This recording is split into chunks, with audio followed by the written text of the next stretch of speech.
Hello, Singapore. You guys love the weather?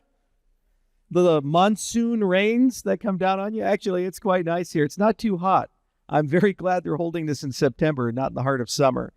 First and foremost, I have a really cool booth here that we spent quite a bit of time building with a lot of love. So thank you to Stevie and thank you to all the people in the events team, Carol and others who worked really hard to put that booth together. And it showcases not only what we do with Cardano, which is what most people know me for, but also a lot of our smaller projects that we have. And one project that I started with my brother, I do a few things with him these days, is a company called Hoskbrew, stands for Hoskinson Homebrew.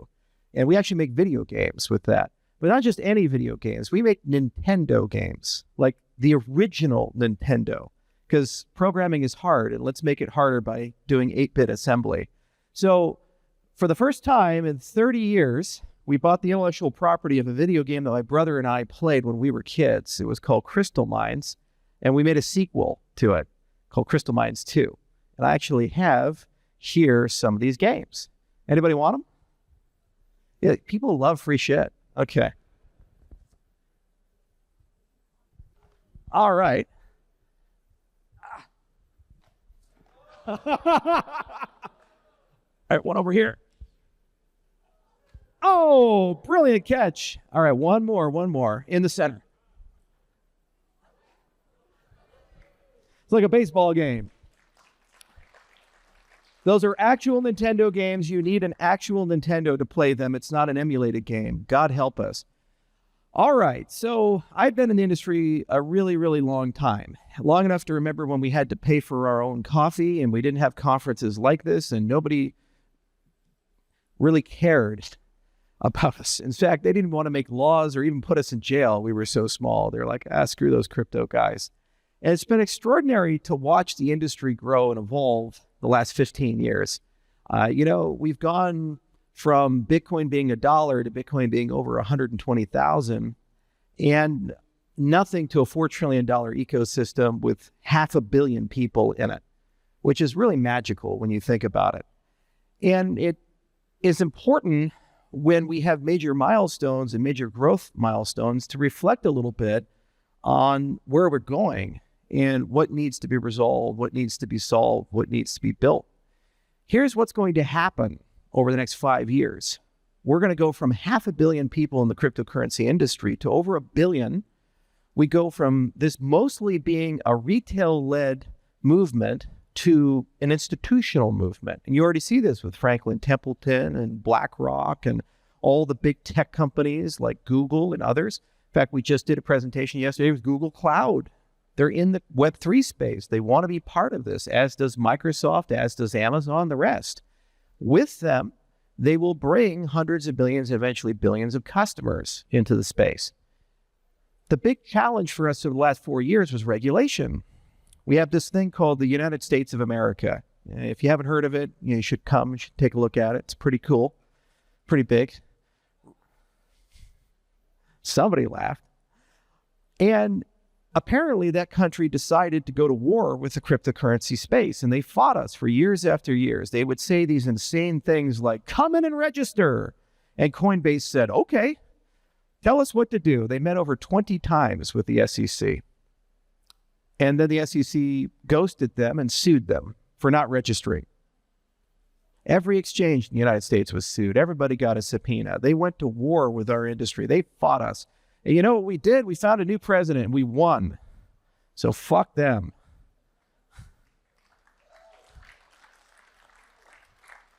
And we went from the United States of America hates cryptos, trying to kill all of us, put us all out of business, to the Genius Act being passed, and soon the Clarity Act is going to be passed, to the President of the United States issuing his own meme coin, to them actually wanting to work with us.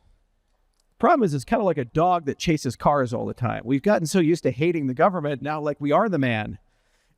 We caught the car, we're like, what do we do with this car? And we're having to sort this out. So a lot of entrepreneurs come to me, they say, what's the next big opportunity for the cryptocurrency space? And I tell them it's dealing with success. We won, but now we actually have to do something about winning. It's easy to be the rebel. It's easy to be the contrarian. It's easy to be the critic, the cynic, the person on the outside looking in saying, if I was elected, if I'm the powerful person, if I'm the king, I would do things differently. And just like Cartman in South Park, who finally won the election and became class president, we now have to lead. We have a seat at the table.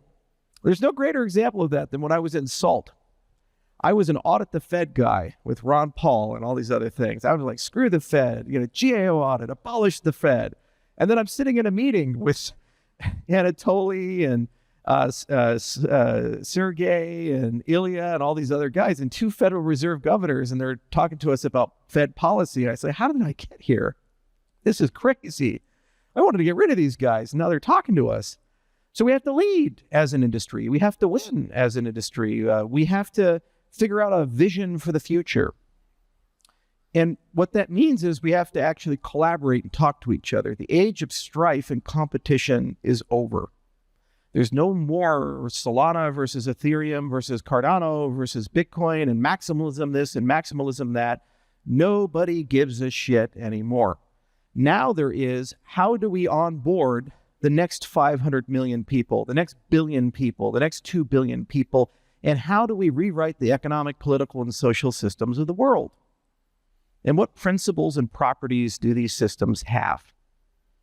When you look at this conference, you see all these amazing companies, and under them, they have amazing capabilities. They have privacy and selective disclosure, and many of these systems truly are decentralized or aspire to be that way. They have smart contracts. They have NFTs. They have meme capability. You can build any token you want. I have stem cells at my booth. Those are the biological analogy of what cryptocurrencies are. Stem cells can become anything. They can be heart tissue or brain tissue. They can be muscle tissue, and a token can be anything. It could be a currency. It could be a commodity. It could be intellectual property. So the world is getting tokenized. The world is getting blockchained. But we as an industry, we have to come together and we have to ask ourselves, where do we go from here now that we're in the room, now that we have a seat at the table, now that we're helping write the laws, now that we're working with the big guys? What do we tell them? How do we change things? There almost has to be a consumer bill of rights of what your lived experience needs to be.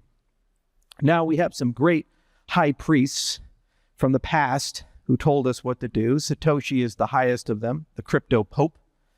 And one of the things that Satoshi believed in more than anything else is, at its core, this concept of inclusive accountability. And what that translates to, very succinctly, is your ability to verify things.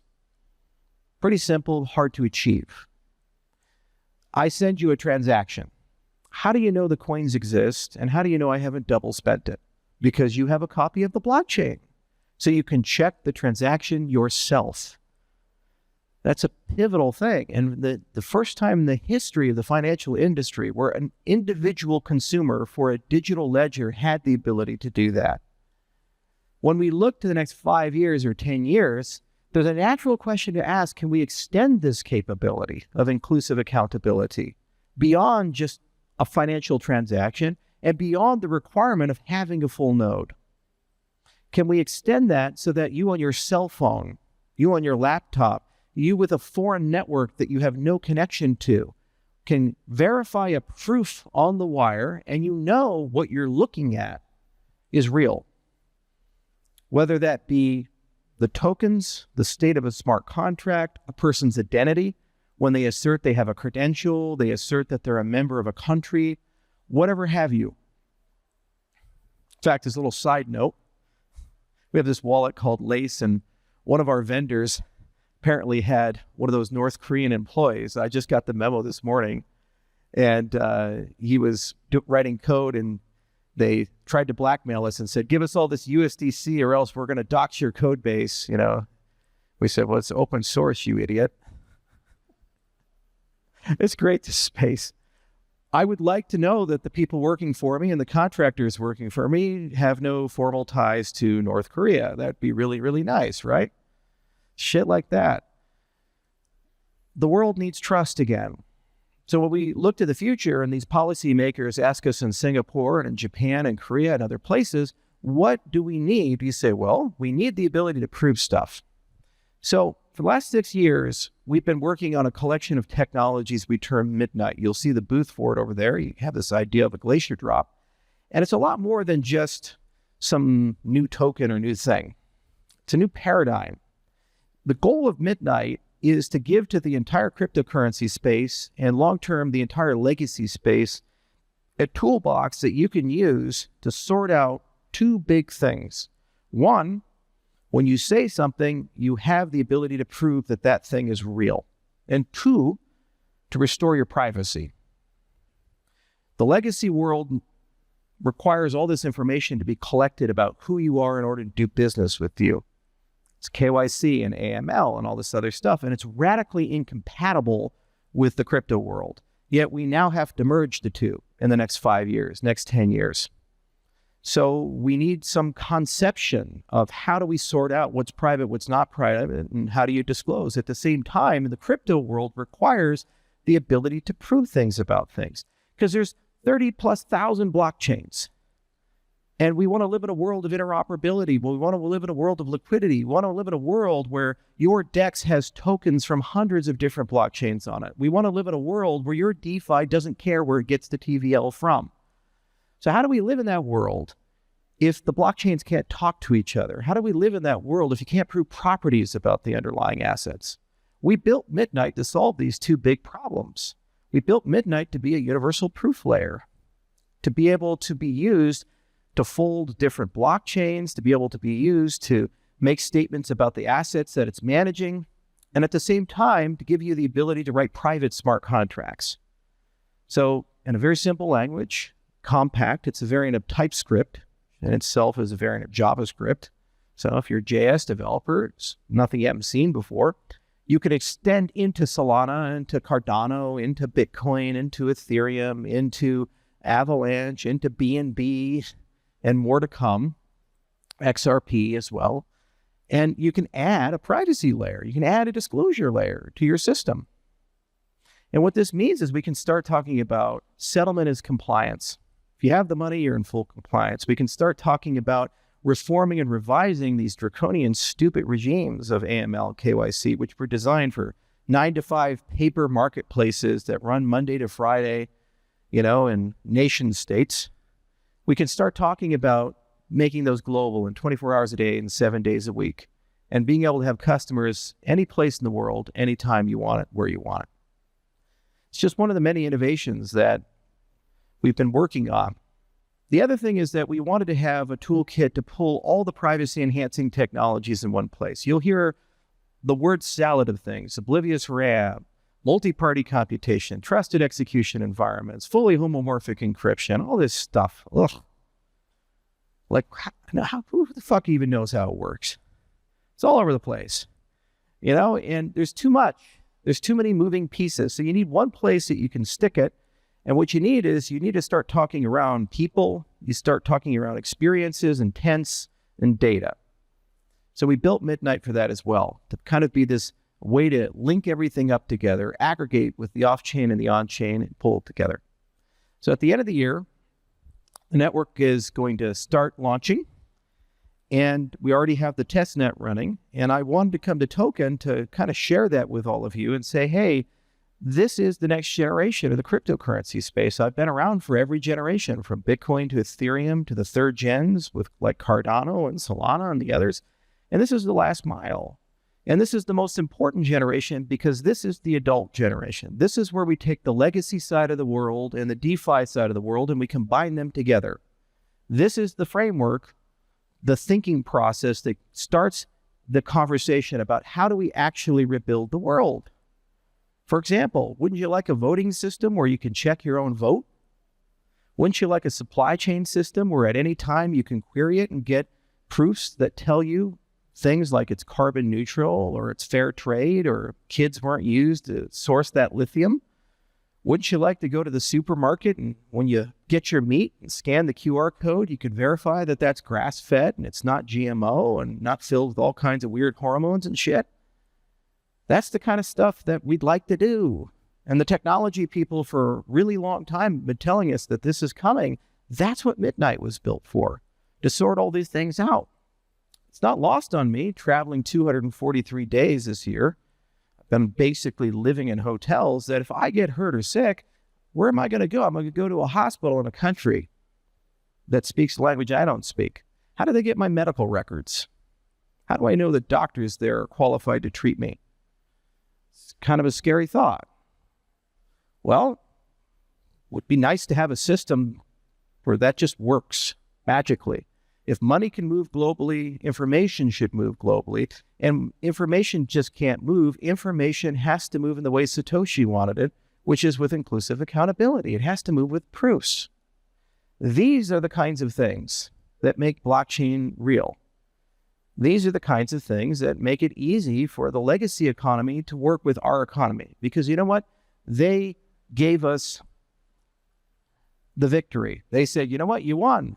We'll pass the Clarity Act. We'll actually open up regulation for you. We're going to embrace you. All the big companies are running cryptocurrency nodes now. All the big companies have blockchain research groups. There's no us versus them. It's now on our shoulders as an industry to work together and figure all these components out and figure out what we want. We talk about regulation. They say, what should we do? What should we do? I say, regulation moving forward should be APIs and SDKs. It should be a public-private partnership. Well, the regulator comes to us and says, this is what we want. You guys as an industry write the smart contracts, make them open source, and if you want to comply, just call it as an API. Don't hire a lawyer, hire an engineer. Settlement is compliance.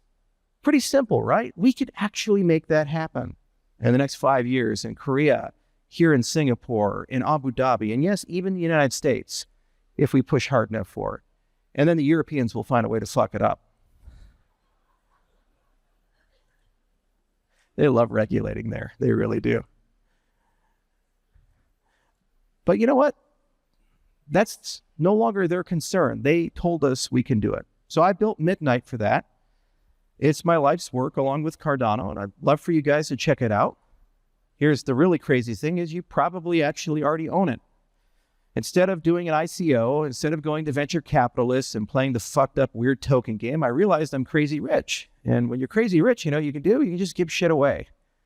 So I distributed it with an airdrop. 8 different ecosystems, 7 chains, 33.5 million accounts are eligible. Airdrop's going on right now. And just go check it out and see if you hold Bitcoin, if you hold Ether, if you hold Sol, if you hold AVA, you hold BNB, you hold Cardano, XRP, Brave, the BATS token, you probably actually are eligible for some night.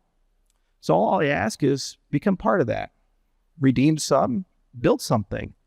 And after you build something, then start dreaming about where the world needs to go.